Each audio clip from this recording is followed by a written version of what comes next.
All team, give it everything you got! It's time to fangirl flail with Fangirls Going Rogue. Count me in. I don't think there's anything more important in the Star Wars universe than the fans.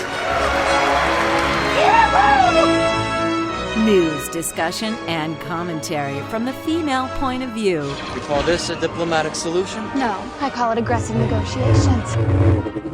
With your hosts, Teresa Delgado, Tricia Barr, and Sarah Woloski. Boy, am I glad to hear your voice. Strap in, because this is where the fun begins. I like the sound of that. Welcome, young cubs, to this amazing new episode of Fangirls Going Rogue, and we are talking all things Disney Plus. And in order to do that, I need my friends who are also Disney Plus obsessed. Sarah Woloski from Spy Walking Through Neverland. I can speak words. How are you? How was your Disney Plus day? Ooh, Disney Plus Day was super fun, and I'm excited to talk about it. And yeah, it felt like another holiday. Tricia Barr from Fangirl Blog. How was your Disney Plus day? To be honest, I was working.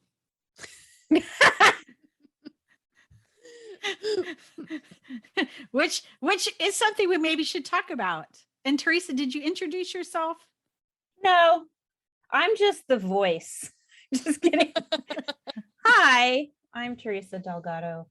My Disney Plus day was disjointed. Put that on it.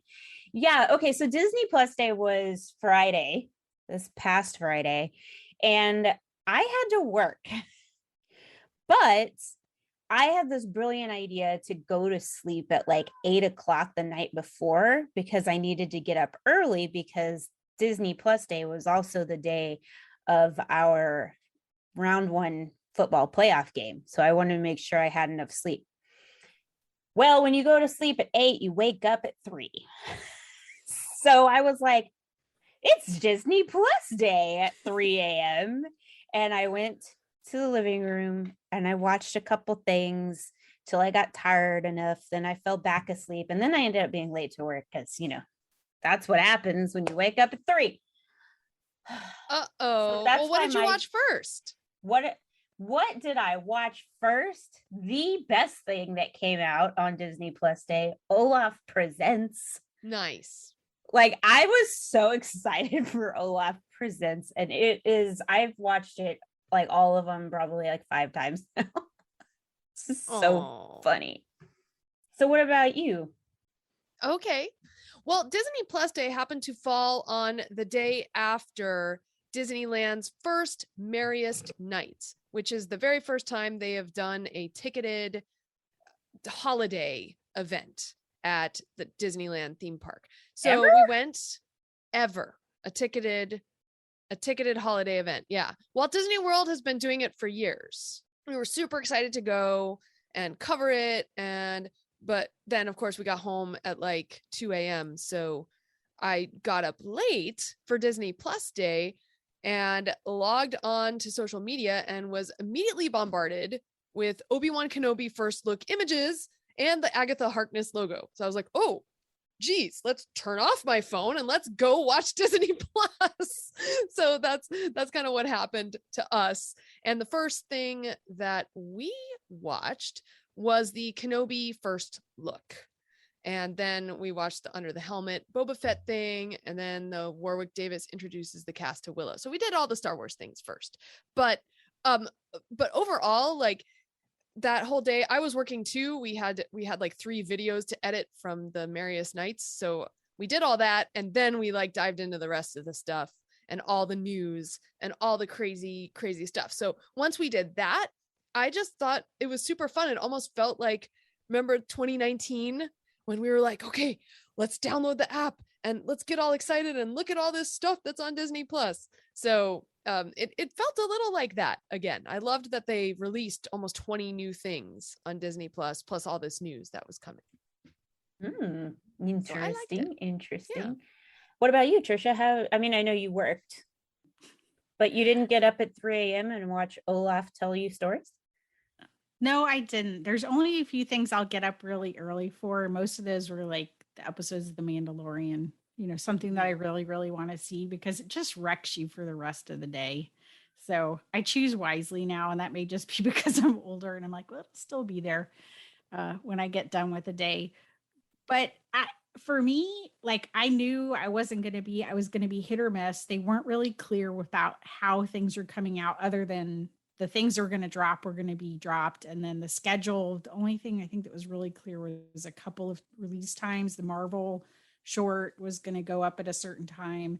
And I was like, okay, well, I'll just kind of do my thing. And I literally, we had some stuff I had to do for the horses, and I went to work and I didn't pay attention because I knew it would just be distracting. And the first thing I actually watched was not by choice, but someone sent me the Warwick Davis Willow clip. And I watched it and I laughed because I love Warwick Davis. I have absolutely no interest in Willow. It's not something that entices me or interests me or I care about. And I actually appreciated that Warwick's whole approach was he got it. Like, most of the people are going to have no idea what Willow is. And he's like trying to, play up, meet all these people. And they're like, yeah, I don't know what the show is. I don't know what the story is. I'm just an actor doing my job. And, he did his usual, make us laugh. So that was my first thing I saw. And I appreciate that Warwick brought the laughter to it. Yeah, I still haven't seen that, and I didn't know that was a thing. I didn't even see the Obi-Wan thing until like Sunday morning because I didn't know it existed. Oh, I actually had seen the Obi-Wan thing the day before because it leaked.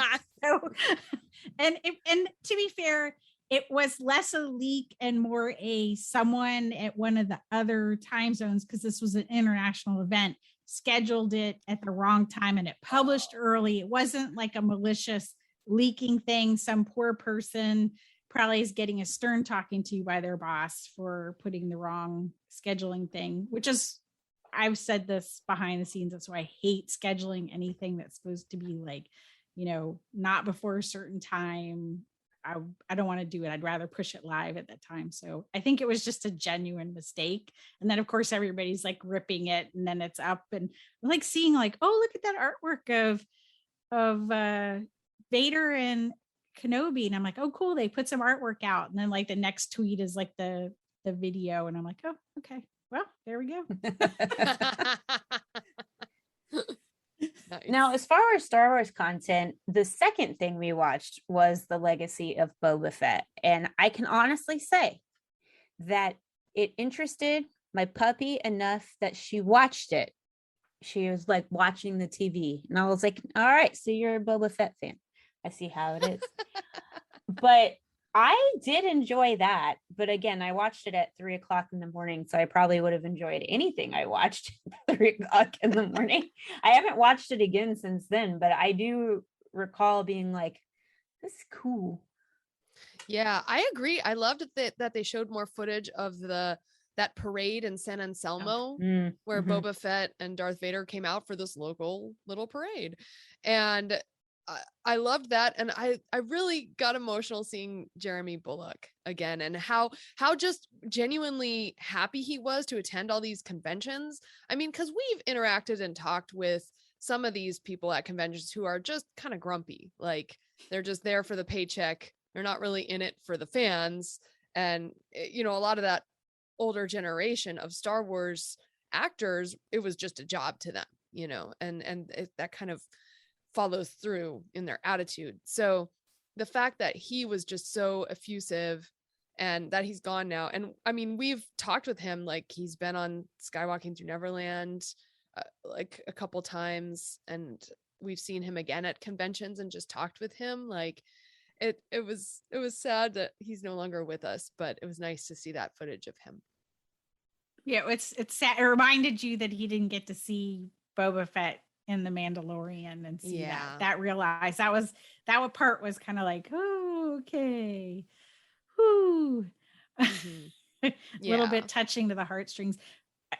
I guess for me, some of it felt like stuff I knew, other than to get to see more footage of just the parade and literally how interested the fans really were. I mean, it's like they talk about how people were kind of flocking to the character in the parade, but I mean, you could see it. Like there are like all these people all around, like they don't even know who this character is. He hasn't even showed up on screen, and these people are like, "Oh, Star Wars!" But it was cool to see that, but very much nostalgia driven as far as. And one cool thing that I thought I noticed was this was not.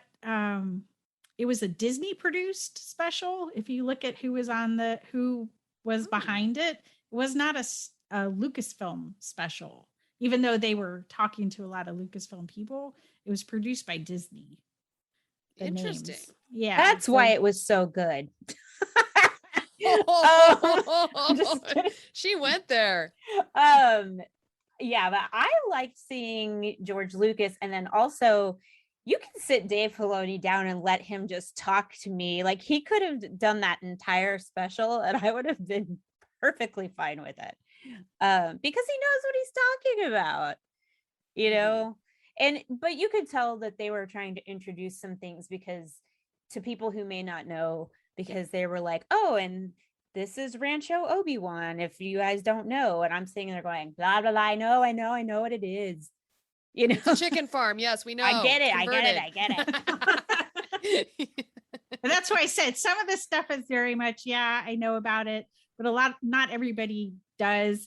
There, you know, some of the things like the spurs, you know, the sound of the spurs, and just the kind of the super commando background of Boba Fett, where he was really supposed to, you know, and they've sort of worked some of those things into the story in the expand universe. And then again, we're seeing some of that come out in the prequel trilogies and on, but so it was cool to just see like all the little elements. So maybe new fans can appreciate it, but much more of a, like, here's his character and here's why he's cool to Star Wars, which is a little bit different of a take than say Marvel did with their kind of, because it felt like Pixar, Star Wars, and Marvel all had have a little special for Disney Plus Day, and Star Wars's look behind was way more kind of like, here's a character and here's why maybe you should appreciate him if you don't already, as opposed to, you guys, here's a really cool character. So, and then the last little things that we didn't really get to see anything about, but showed up on the kind of goodbye sizzle reel, was the Bad Batch season 2 and Andor. So we didn't see anything specifically about those. We didn't get any dates in this little kind of release stream that happened on Disney Plus Day, but they did show up in the little farewell reel. So we know they are coming in 2022. Yeah. Okay. Can Andor please get here sooner? Because like, that's one of the projects I'm actually excited about.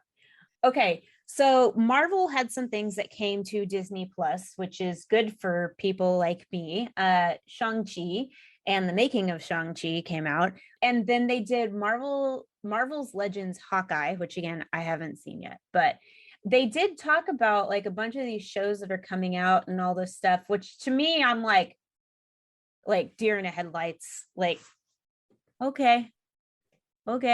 Because I don't really, there's a lot. And also I know nothing about any of this.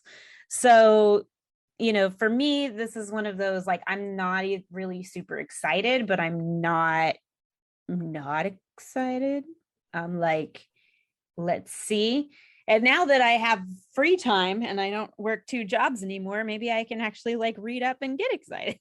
Did you watch the Marvel 2021 Disney Plus little 15-minute thing that they did, Teresa? I didn't know that existed.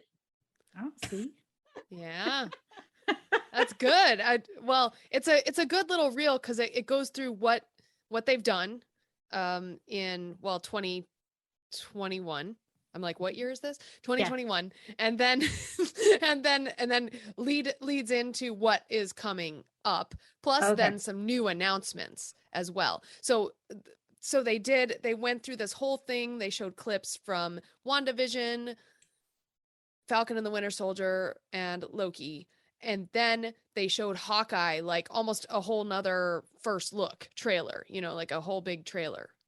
It was like, well, it was like a scene that was maybe a little chopped up to cut some things out, but it was extended sequence with the car chase, and showed some really of the cool visuals that we're going to get in that car sequence where the camera is like spinning around inside. So you kind of get a look at the action. And Yeah, then it you was get a totally look at one the shot characters. of a car chase, but like the camera was inside the car. It was real interesting.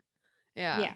So I liked that sort of, to get a kind of a sense of the visuals of it. And also that, what does she say? Oh, we're a team. Yes. She Kate says Bishop. to Hawkeye, Kate Bishop, and she's like, we're a team. And then she's like, and they're eating at a diner, and she goes, oh, can you get the bill? Like, we're a team, except for, can you get the bill? So that was a great little setup.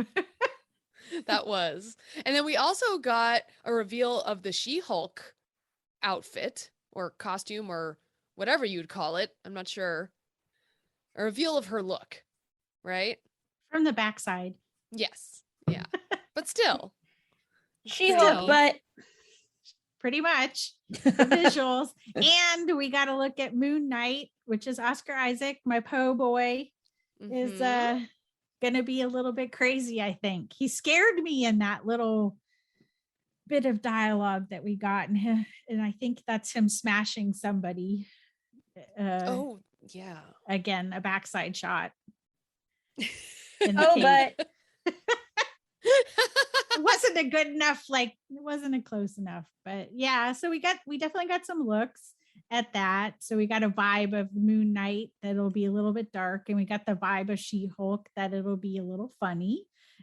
It is kind of supposed to be more of a comedic law show.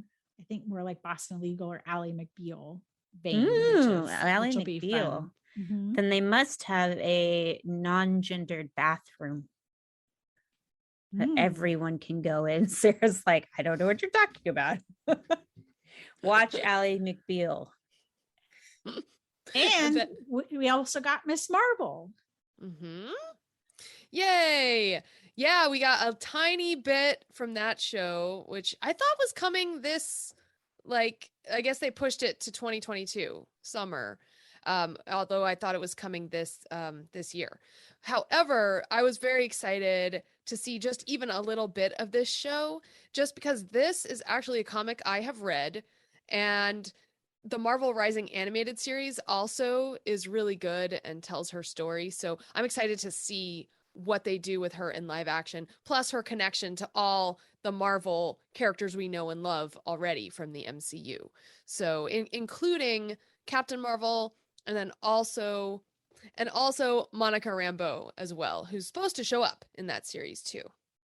Yeah, and I think some of we know that a bunch of the movies been pushed back, so I'm thinking that Miss Marvel, maybe they want to take it a little bit closer to the Marvels, which would be their team up, so it's not so far away. And it seems like the special effect heavy shows are a little bit slower in the pipe. That might be slowing it down a little bit too. So we just got like, if you look at most of the shots, there's the one kind of like energy shot of her it's probably where she's getting her powers, a lot like, Monica Rambeau going through the into the bubble in WandaVision, right. That kind of shot, or Carol getting her powers in Captain Marvel. And that's like the only special effect. Everything else is her in the Captain Marvel kind of outfit that she's made up, her little fangirl moment. Yeah, so cute. Oh, I loved it. Yeah. Yeah, but then after that, we got Fast and Furious, all these logos of things that were coming, that some of them were new announcements that we didn't know about. For instance, Ironheart, which is going to be a series starting Dominique Thorne as Riri Williams. And she creates this advanced suit of armor like Iron Man, but she's younger, so she's part of the Young Avengers, and you can also see her story in Marvel Rising as well. So I urge you to like watch that to get her backstory, and then you can get excited for the Ironheart series. One of the first ones that was shown was Echo, and that's going to be a character that's shown, comes up in Hawkeye and then has her own show. And I saw that Rebecca Roanhorse she's written Star Wars books. Yeah, she is a writer on Echo. It's about a Native American character who's also deaf. So they have a kind of a mix of Native American writers and deaf writers that are in the room. My favorite announcement of all of this was the Agatha House of Harkness. Woohoo! Yes. No idea what it's going to be. Nope. We know know. Yeah, go ahead. Jack Schaefer is executive producer and head writer from WandaVision, so I'm all cool. I'm with it. Yeah, same. I was like, oh my God, Jack Schaefer's writing it. And that's what she was doing. And of course, Catherine Hahn is back, obviously. But yeah. And meanwhile, the woman who plays Agatha Harkness in Avengers Campus is going, cha-ching. Staying on her job. And then there's like a whole bunch of What If got the season 2 and Marvel Zombies got announced, which, there's mixed reactions, and especially in our Fangirls Going with Facebook discussion. You either like it, like Kai really likes zombies, and I know there's some of us who are like, it's not going to be the same story as What If. And then X-Men 97, which was a highly acclaimed kind of run on those comic book characters, is going to be coming, and a lot of people are excited for that. I don't know anything to have any expectations, but I do. Oh, yeah. Go ahead. Well, the X-Men is like the only thing that I ever really cared about growing up. But yeah, X-Men 97 was a great animated show, like that X-Men animated series. It's supposed to be continuing right from where that one left off. And I'm excited if they keep it in the same animation style so that it feels very 90s. Like that would be amazing. But yeah, like when I was a kid, all the superheroes that we've been dealing with, like none of them mattered because all me and my brother cared about was X-Men. So cool. If Disney, Marvel, whatever reboots the X-Men, I will be like you are with WandaVision. Nice. Well, I hope they keep that same animated style too. And that kind of brings up Spider-Man Freshman Year, which is another announced animated series that's going to be following Peter Parker on his way to becoming Spider-Man in the MCU. But the whole series will be celebrating the character's early comic book roots. So it's going to have that style of early comics, which I'm really curious how they're going to do that animated. But if he's a freshman, oh God. I don't want to go back to that time. No, I live it every day with my freshmen. Well, you'll know whether they get it right or not then. I guess so. Yeah. I there's one more that's interesting because it has a Star Wars crossover, and that's Secret Invasion, which is the Skrulls coming in, and with Nick Fury's going to be in that story. Well, maybe Nick Fury, maybe not Nick Fury, but it will be Samuel L. Jackson and Emilia Clarke from Solo. Kira from Solo will be starring. They announced that she'll be in that show as well. Also, Ben Mendelsohn is back as the Skrull Talos. So that's right. Yeah, and he is Krennic in Rogue One. And speaking of Emilia Clarke, since you brought her up, she wrote a Marvel comic. It's called Mom. Is it called Mom? It's called Mom, Mother of Madness. Yes, that's it. Yeah, and apparently she and her friends were joking around about what if there was these imperfect superheroes or whatever, and she went home and she wrote it, and they were like, yeah, let's do it. And so she has a Marvel comic. Wow. Pretty crazy. Awesome. How long until MCU picks that one up? I have no idea.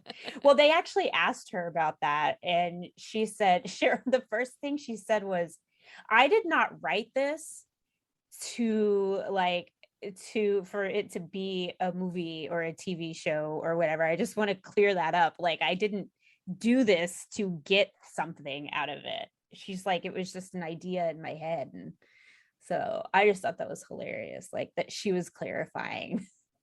When you're rich enough and have enough time between shows, you can do all sorts of things. Mm-hmm. Absolutely.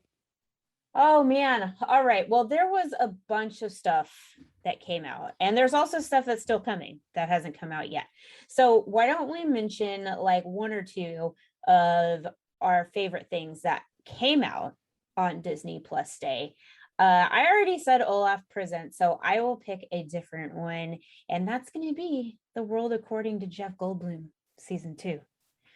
I loved season 1, so I'm excited for season 2. Okay. Well, speaking of that, so I know that Home Sweet Home Alone is just there for fluff and fun, and I'm here for the fluff and the fun. So plus I love any kind of tie-in to Home Alone. It's just one of those movies that hit me at the right time when I was a kid, and I just love it. So the fact that they are redoing it, but it's starring the kid from Jojo Rabbit. His name is Archie Yates. You know, he's a really good actor. If you've seen Jojo Rabbit, I mean, holy cow, that speaks for itself. And also, actually, okay, so full disclosure, when we saw this announcement that Home Sweet Home Alone was here, I was like, oh, well, it's got to be a girl who's going to be the kid, right? And then we saw it was a boy. I was like, oh, well, what's up with that? But one of the baddies is now Ellie Kemper, and of course she's a female, so we'll have to see how that works out. And so I've only seen like the first 10 minutes, and it was very cute so far. It looks like it's going to follow pretty much the exact same plot, but otherwise I'm going to wait. We're going to wait till my parents are here. They're coming into town for Thanksgiving. We're going to have a fun little movie night and all get into our Home Alone jammies and watch it. Oh, that sounds so sweet. Yeah. I like Home Alone, but I prefer Home Alone 2. Oh, Escape to New York. I like that one so much better because he's in the hotel and he's like there. I know. It is cute. And you do have the Tim Curry. Tim Curry. Yeah. Really that was good. I like the toy shop aspect of it, and I like the old man toy guy and the doves and the doves are cute. Yes. Doves. Yeah. All right. What about you, Tricia? I watched the making of Shang-Chi. Okay, where did you find this? Because I could not find it. I don't know. It was on the top little banner. Oh, I think. Okay, I'll have to check again because we looked at the Shang-Chi and it wasn't in the extras for that. It's in Marvel's Assembled. No, is that right? Yeah, Marvel's Assembled. Oh, yeah. What has all the makings of that makes that. Sense. Yeah. Okay. And I'm like so super impressed by the director, Destin Daniel Cretton, after like when he's talking about all the like little storytelling beats and everything. And they talk about getting shut down during COVID. Like it was like they were in the thick of it and they had to shut it down and, have to come, not only do you have to direct, then you have to have, and they don't go into like, oh, you have this protocol and that protocol, but you can kind of see the like seriousness of having to make the call and to figure out when you're going to come back and how you're going to do it and how you're going to, make that work with, changes. So like the scene when they were in the nightclub, the sisters nightclub, there's mannequins. None of those are people. Like it's all mannequins to try to just make it look like there's people in the room. And you don't even see it. But then when I watched the movie again, I was like, oh, I see it. But like when you're watching the movie, you don't see it because, you're trying to take in everything. But at the time, it's just really cool. Like how genuine and, Sarah, you and I had done the episode about the women of Shang-Chi and they talk about that in there as well. And just how many times people talked about being represented, like how important it was to be represented. That's awesome. Yeah, I would have watched that already, but I couldn't find it. So there you go. Well, okay. So I did watch one other thing. It's only 5 minutes. If you have 5 minutes, watch The Simpsons in Plus Anniversary. It is hilarious. It is The Simpsons just making fun of the fact that Disney owns everything. And it's basically a Disney Plus Day party and that everyone goes to. Not only The Simpsons, but like Maleficent is at the door checking to see who is invited and who's not. She's checking the invite list. And you have like Scar is in there. You have Darth Vader is drinking. You have, it's like a bar, and it's just so funny. And it's only 5 minutes. It could have gone on for much longer, but in true Simpsons fashion, they make fun of virtually everything going on in the media right now. It's very time sensitive as well. I'm glad you said that, because I wasn't going to watch it, but if it's only 5 minutes, I'll go for it. It's amazing. If I watched The Simpsons, I would watch it, but you'll still get it even if you don't watch The Simpsons. It's not that. It's how do I put this nicely? Because she's gonna listen to this episode. My mom doesn't let us watch The Simpsons. She never did, and so I still don't watch The Simpsons because I'm not allowed to. So I don't watch it. Okay. Boy, she's not very rebellious, is she? How old are you, Teresa? I've never really been. I just she said we can't watch it. So she didn't. Well, sit her down and say, Mom, we're going to watch something special tonight.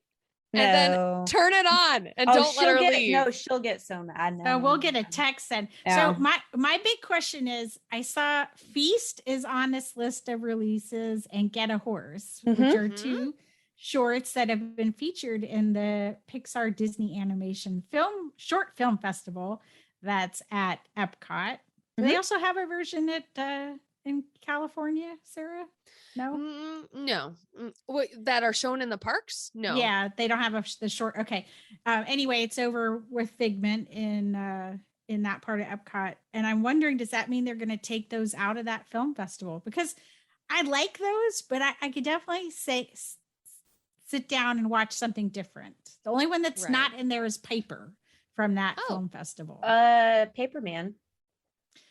Yeah, Paperman used to be. He used to be. Festival, I don't think they are. I think it's just that like a lot of these that won awards or were nominated for awards and stuff, they are finally releasing them as shorts for people to see on Disney Plus. Because Feast won, Paperman won, Get a Horse was nominated. I don't think they won though.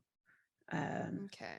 Yeah, but they released a ton of shorts because Frozen Fever, Tangled Ever After, like all those came out. Okay, so as far as things that are coming up, I do have a few that I'm pretty excited for. The first one literally comes out in 10 days, and I'm dying for it. My wrist tattoo is aching for it. That would be Peter Jackson's The Beatles Get Back. It comes out on Thanksgiving, which is my brother's birthday this year. He's a turkey. It's like every 3 or 4 years he's a turkey, just depends. But yes, I am so pumped. I am the massive Beatles fan here, and I have it tattooed on me. I have Beatles stuff everywhere. So I'm so excited. And funny story, my dad called me yesterday and he said, hey, if you have time, you should watch 60 Minutes because they're doing this Beatles special. And I said, oh yeah, that's probably because there's a Beatles special coming to Disney Plus in like a week that's directed by Peter Jackson. And he was like, oh, okay. And so then he calls me back like 20 minutes later and he was like, yeah, that's what it was. They were talking about that. And I was like, well, there you go. The next thing, I've been waiting for this since they announced it like 2 years ago or whatever it was, which is Welcome to Earth from National Geographic, which is Will Smith's show where he goes and does all these cool things all around the planet. And I'm even more excited to see this now that his memoir came out, which is called Will. And he's opened up and had a big conversation with Oprah and all this stuff. And he's really started to talk about like the persona of Will Smith versus real Will Smith and like letting people in past those walls and stuff. And I'm like, okay, I already admired you, but now I admire you even more if that's humanly possible. Like, how did you get hotter? I don't know. honesty, I guess, but whatever. I'm like, let's do it. And I just love the fact that it's called Welcome to Earth because I mean, everybody knows that line from Independence Day. If you don't, there's something wrong with you. So yeah, those are the two I'm most excited for that are coming out this year, at least. Cool. Okay. Well, Tricia, do you want to dovetail the Welcome to Earth? Because Will Smith may have a Nat Geo show, but someone else has a Nat Geo show. One of my Chris's, Chris Hemsworth. He's going limitless. A little without bit a shirt. Well, yeah, a lot of times. I mean, if you're gonna do a show with Chris Hemsworth, you might as well let him take his. I mean, he's talking about pushing boundaries, and if you guys follow him on Twitter or Instagram, like he's always pushing the boundaries. You know, he's surfing or going on this, and always working out harder. I'm not sure he can get any bigger than he is. But now he's going on this like part travel, part athletic show, part challenge yourself, all trying to it's kind of talking about your mortality and like trying to kind of stand up against that, which I can really appreciate as someone over 50. You know, they just offered me, try to give me a senior citizen discount on my phone plan. I'm 2 years too short, but you know, it makes you definitely think. So I can appreciate that Chris Hemsworth is going to go out there and try to figure out how to fight aging, and then I can follow his lead because I work out as hard as he does. Well, you know, he does have a show on Disney Plus with sharks. Yes. There's a Chris Hemsworth and sharks show. So, I mean, like, that's all I need. Sharks and Chris Hemsworth. Sure. I'm going to look this up right after this. I watched it. It was really good, especially the when he went out on the boat with the little old lady naturalist. Yeah. And she's like touching him. Like if you're a little old lady, who cares, man? Do it. She was totally flirting with him. And I'm like, yeah, you go, girl.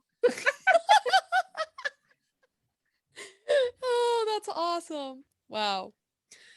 Well, okay, so I'm excited. In fall of 2022, we finally get Hocus Pocus 2. Oh, and Lord. I know. But we did get a promo image. You know, I was thinking about it. You asked me last episode, one of the episodes in October, what it was that like Hocus Pocus, it changed my mind towards Hocus Pocus.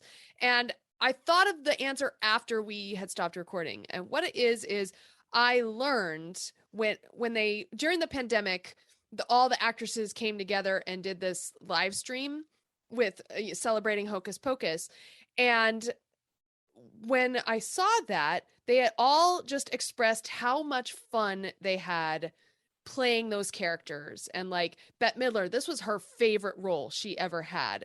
Like they had so much fun doing it. And the fact that the actresses themselves were so into it kind of changed my mind, because when I was a kid and I saw this, or a teenager, I was like, oh, that's like, you know, they're like, it was embarrassing, you know, it was one of those, like, they're too over the top. But the fact that the actresses themselves were like just having a ball with it just changed my perspective on it. So now I'm so happy for them that they get to reprise their roles. So that's why I'm excited about Hocus Pocus coming back.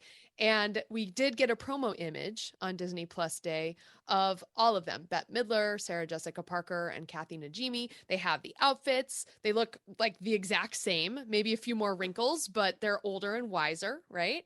And they are going to run amok again as the Sanderson sisters. So I'm all for it. Does anybody know, is Kenny Ortega attached to this second one? I don't know. I don't know, but if he is, woohoo. I just think you like saying Hocus Pocus and amok. Amok. I know.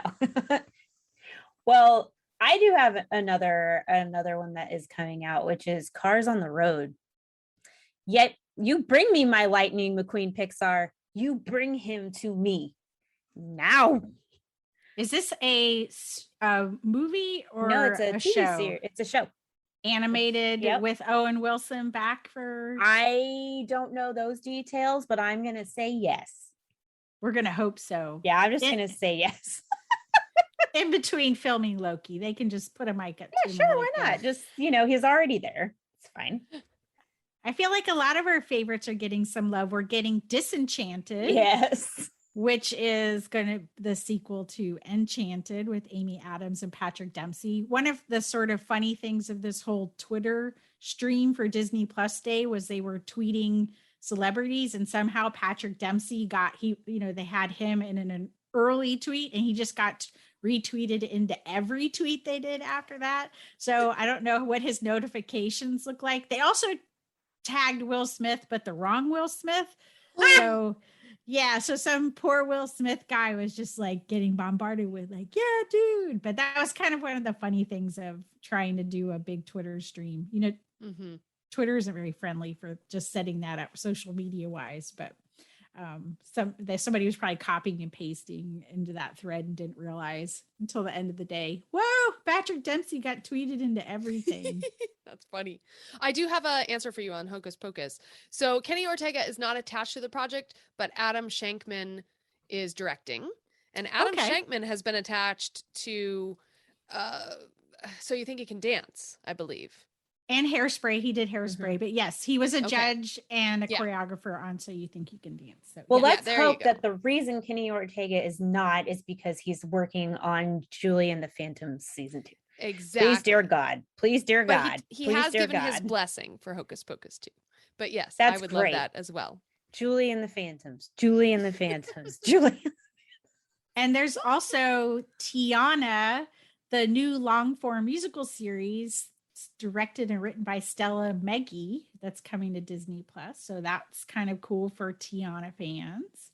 I think that does sound pretty. It's a musical series. Yeah, and it picks up at the end of the movie and goes on her next adventure. Yeah, she's a really cool Disney princess.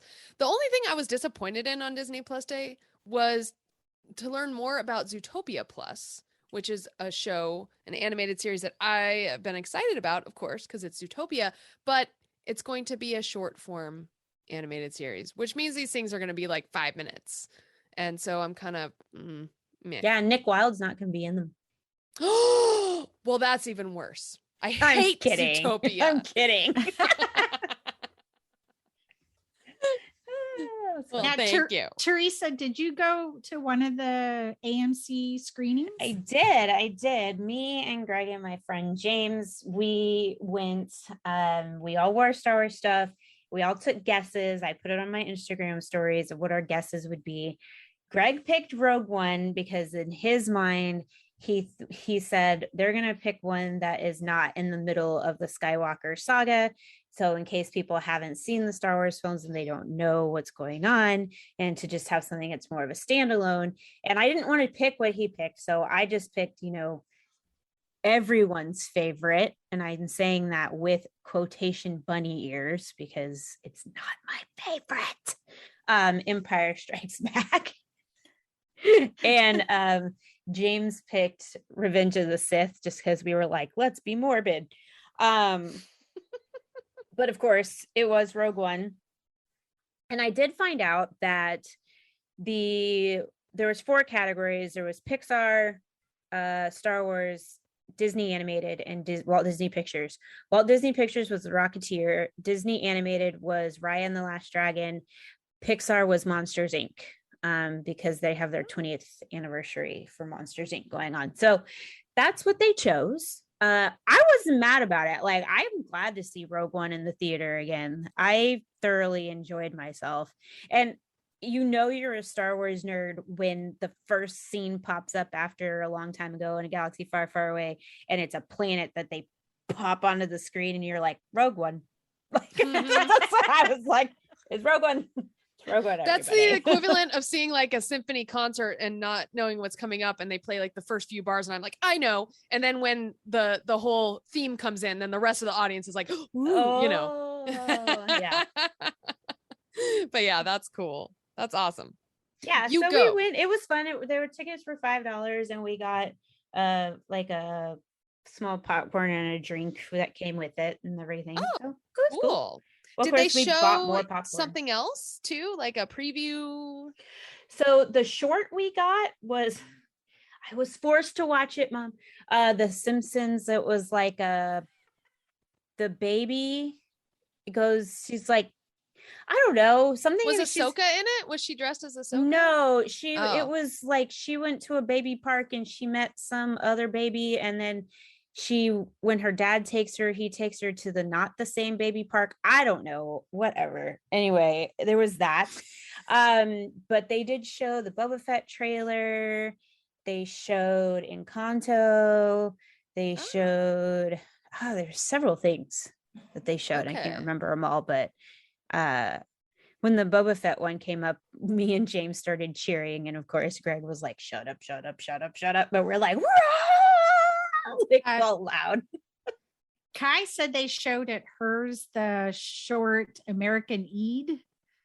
So it's it's part of that initiative where they help diverse filmmakers, put together a short story. So that was what they showed in front of hers. And I can't remember. I think she was at the animation one. So that wasn't so they showed something different in front of every single one. Oh, no, that was the Rocketeer. Sorry, that I remember now, because she said the person who went, there was a mom who wasn't expecting, they thought if it was Disney that everything was going to be animated. But I mean, I think it was pretty clear on the labels. It says Walt Disney Pictures. Yeah. And Walt Disney Animation. Duh. I'm sorry. Yeah. I feel like that's common sense. Think it through, people. Think it through. Use your brains. Or I'll just say what I say to my student trainers every now and then: be smarter than the average bear. They have stuff. no idea where that comes from, but I do. Nice. Oh my gosh. All right. Well, what is coming up next on Fangirls Going Rogue? Let's see. We've got a lot of stuff coming out. Hawkeye. So we'll definitely be talking Hawkeye, and who knows what else. But there's more stuff coming out this month. So expect to have another episode, at least one about Hawkeye towards the end of the month. And we will be doing our Fangirls Going Rogue Facebook Zooms on Saturday night at 8 p.m. Eastern Time, 5 p.m. Pacific Time. We do know that Spider-Man trailer is coming out tomorrow, which is Tuesday, and you will listen to this afterwards. So, but on that Saturday, we will be talking about the Spider-Man trailer. And then the next week when Hawkeye comes out, that would be the Saturday of Thanksgiving weekend. We will be having a discussion about the first 2 episodes of Hawkeye. They were like, oh, maybe we'll take a week off. And then we realized it would be 3 episodes in. No, we can't be that far in and not talk about it. So if you say Hawkeye really fast, it sounds like you're saying hot guy. Hot guy. They were hot guy. Nice. All right. Well, if you guys want to get in touch with us in between shows, you can find us over at fangirlsgoingrogue.com. You can also find us on Twitter and Instagram at FGGoingRogue. Tricia is at Fangirl Cantina. I am at Ice Cold Penguin. Sarah is at Jedi Tink. Sandra is at Geek Chic 9, and Kai is at Yogi Kai. You can leave us a voicemail, 331-21-EWOKS or 331-213-9657. You can send us an email and tell us what you liked on Disney Plus Day. Contact at fangirlsgoingrogue.com. And you can find us on Facebook. Just search Fangirls Going Rogue. And if the group pops up, you can request to join the group. Just make sure you answer the questions that pop up. And please go to Apple Podcasts or wherever you listen to podcasts and leave a positive 5-star review. We need your reviews so more people can find us. So until next time, do. Yub. Yub. Yub.